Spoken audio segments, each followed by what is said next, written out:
to start off by giving all praises, honor, and glory to Yahweh, Bahashem, Yahawashi, Bahashem, Kakadash. Double honors to the apostles and elders of GMS, because that's where I learned this truth from. A warm salutation to the brothers pushing this word throughout the four corners of the globe. This is your Asa of the DC Church. Today I'm going to talk a little bit about this case. This is a while ago, but the NFL player was driving 156 miles per hour, killed somebody, and that's one of the common things, like driving, that can help relieve, it's predicted to help relieve stress. You can take your mind off things, just driving. But when you drive fast, you got this potential for stuff like this. This is Ecclesiasticus, make sure, yes, Ecclesiasticus 25:13. Give me any plague but the plague of the heart, and any wickedness but the wickedness of a woman. But the first part there is the key point. You don't want to have this type of plague on you where you're so stressed out, you do something dumb like this, or your mind isn't in the right place, so you do something dumb like this. It could have gone either way. He could have just thought it was fun, could have been having a good time, but for the most part, Job 9:24, we in this wicked ass society. It would make sense, logical sense, that he was trying to relieve stress. It's the only scenario where I could see me doing something like that. But that's not really what's going to relieve the stress for us, and by us, I mean the Negroes, Latinos, and Native Americans who make up the true Israelites of the Bible. Everybody else, everybody else that's over there in the land right now calling themselves Israelite, it's not really guaranteed that they are. Some of them might be, but it might be a really, really rare case of them. We're scattered throughout all the people on the planet, looking like all the other nations, but primarily we're comprised of the Negroes, Latinos, and Native Americans. And your lineage goes back to the seed line of your father. You can find that Numbers 118, I believe. This is Ecclesiasticus 25:7. There be 9 things which I have judged in mine heart to be happy, and the 10th I will utter with my tongue. A man that hath joy of his children, and he that liveth to see the fall of his enemy. We really can't enjoy our children the way we should in this society. So the one thing that's going to set it all off is the second part. And he that liveth to see the fall of his enemy, man. We'll be able to fully be able to take the chip off our shoulder, fully be able to take the load off, fully be stress-free in the kingdom. We'll be fully stress-free when the Lord comes back with that sword. He's not coming with peace and open arms and flowers and shit, ponies and doves, to make everybody feel good, man. He's coming back with that sword. This is Matthew 10. It's a lot. Matthew 10:32. Whosoever, goddamn ads, bro.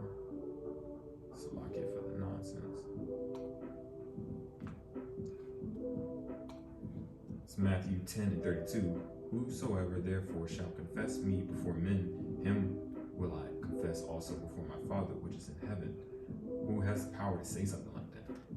That's Yahawashi speaking here. But whosoever shall deny me before men, him will I also deny before my Father which is in heaven. So you deny Yahawashi, he will deny you before the Father. And that's the only way you're getting back to Yahweh, who's the Father. Yahweh being the name of the Heavenly Father, Yahawashi being our Lord and Savior, who you see depicted on here with the sword planted into the earth. Because that's what he's coming back to do, come back and take his place with a sword. It says Matthew 10:34, think not that I'm come to send peace on earth. I came not to send peace, but a sword, man. He's coming back to do damage.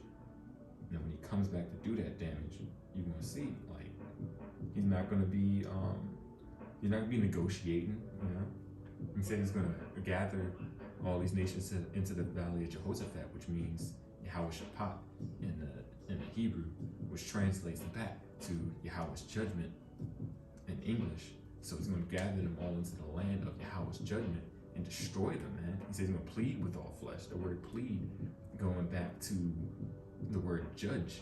You know, they call it doomsday. The word doom, going back to the word judge. He's going to judge them. He's not going to be begging, not going to ask, he's not going to negotiate. There's not going to be anything that they can say. And they're going to be saying a lot of shit.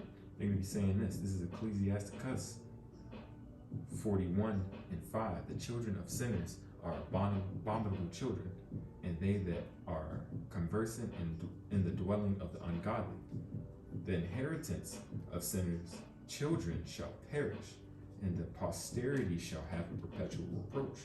The children will complain of an ungodly father, because they shall be reproached for his sake. So they're going to have to deal with the crimes of the previous incarnations. They're going to have to deal with the crimes of their father's past, you know? And say your dad dies, you have to pay for his crimes, you know? You inherited the shit that he stole, you have to pay for that. And they're going to be complaining like, hey, I didn't even have a chance to do that. But no, the Israelites have been paying for shit, you know? We had to pay for what we did in our previous incarnation, and reincarnation is in the Bible. I have a video on that going back and scroll down the page. But these people are going to be paying for their own sins in their previous lives, as well as paying for what they did as a nation. They were all in it, you know? And when I say they, I mean every other nation is not Israel, you know? 2/3 of Israel is going to cut off and die, and then that's where their judgment really, their harsh judgment ends right there. They're going to come back, you know, 2/3 are going to come back and remember their shame. But that's the worst that they will have to deal with, is remembering that they were wicked in the most wicked place ever. If there was ever time to be wicked, it's now, you know? So they're gonna be righteous, you know? It's gonna make sense. They're gonna be upset that they were like that, but they're not gonna do it anymore, you know? They're gonna be reset. But these other nations, man, they're gonna just, they're just gonna be downtrodden. You know, they're not gonna rise above Israel ever again. You know? And when the Lord comes back, he's coming back with that sword. This is 2 Peter 3:10. But the day of the Lord will come as a thief in the night, in the which the heavens shall pass away with a great noise, and the elements shall melt with fervent heat. The earth shall also and the works that are therein shall be burned up, man. These businesses, these buildings, these streets, these carpeted floors, and a lot of these carpets, brothers, try to see if you can find yourself a place without carpet, or get the carpet on out of there if you have the funds to get the carpet out, because the carpet actually is poisonous. You can look that up. Most of the carpets that they use here in America isn't made with like real shit, so it's actually giving you sickness, you know? Whatever it is, it's emitting a lot of toxic fumes, and if you open up your window, you might feel a little bit better. There's a brother in the camp that was dealing with like breathing issues, and I brought that up to him. He was like, oh shit, thank you. I had no freaking clue. So brothers, you know, get away from the carpets. The carpets are dangerous. You know, they're killing us over here. We're dealing with all these different types of shit, and then we want something to relieve stress. And what does the devil do? He puts poisonous ass shit beneath your feet. He poisoning you when you go out to eat. You know, you got poison in the air, poison up under your ground. You know, there's over on the West Coast where they have pushed a lot of the natives, they literally tested out a lot of nukes on their land, you know, a lot of nuclear shit, and it was poisoning the people. And then they, you know, of course, Esau being devious, he moved the shit underground and continued testing the nukes deep underground, where the radiation started coming up through the ground, poisoning the crops and poisoning the people again. It's just this devil's gotta go. He's gotta go. And all the Edomites have to pay for it. This is Ecclesiastes 7:7. Surely oppression maketh a wise man mad, and a gift destroyeth the heart, man. This dude, he had lost it, you know? He had effing lost it. And if, you know, brothers are feeling some type of way, you know, it's that oppression, and especially when you understand it. You understand that you're being oppressed. See, some people don't know that they're being oppressed. They think that, you know, it's their time to have fun. They think they're free. That's what this devil will allow them to think. As long as they're being wicked, this devil will allow you to do whatever the fuck you want. But when you're trying to be righteous, this shit is vexing, you know? So it's understandable, you know? But at the end of the day, the Lord said this, Ezekiel 9:4. And the Lord said unto him, Go through the midst of the city, through the midst of Jerusalem, which is a people before it's a place. He's talking about Israelites, not just in the land of Jerusalem.